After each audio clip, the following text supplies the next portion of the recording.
Tent వాళ్ళ జాగా, మా జాగా ఇది, మా ఆస్తి, మా ప్రైవేట్ ప్లేస్. ప్రైవేట్ ప్లేస్ లో కూర్చోండి.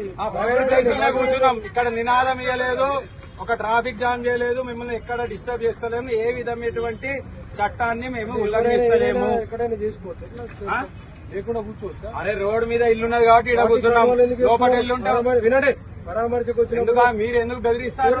ఎందుకు బెదిరించి బరాబర్ వేసుకుంటాం, మేము కండు వేసుకుంటాం, కూర్చుంటాం. మా పార్టీని మేము బరాబర్ తీసుకుంటాం. బెదిరిస్తే భయపడడానికి లేదు. మీరు అవన్నీ చెప్పకూడదు. పరామర్శకు వస్తే కండు వేసుకుని బరాబర్ వేసుకుంటారు. పార్టీతోటి పరామర్శకు పోతారు. ఎట్లా పోతారు అనుకుంటారు? బరాబర్ పోతారు.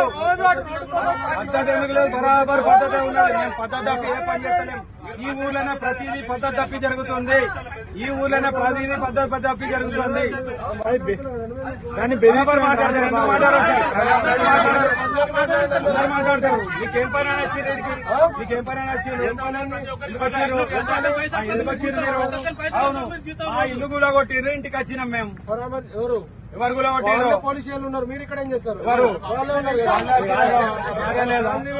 బరాబర్ ఉంటారు సార్, బరాబర్ ఉంటారు. వాళ్ళకి న్యాయమయ్యే వరకు వాళ్ళు ఎమ్మడి ఇంటికాడ ఉంటాము. ఎవరన్నా చచ్చిపోతే వాళ్ళ ఇంట్లో ఉండకపోతే ఏడుంటారు? పక్కల ఇంట్లో ఉంటారు, ఈయనే ఉంటారు. మా జాగా ఊలా కొట్టిరు, ఇల్లీగల్ కాబట్టి టెంట్ వేసుకున్నాం, కూర్చున్నాం. దయచేసి మీరు అర్థం చేసుకోవాలి. ఇట్లా మీరు మాట్లాడడం మీ డిపార్ట్మెంట్ కు మీకు గౌరవం కాదు. మీరు లా అండ్ ఆర్డర్ మెయింటైన్ చేయాల్సిన వాళ్ళు.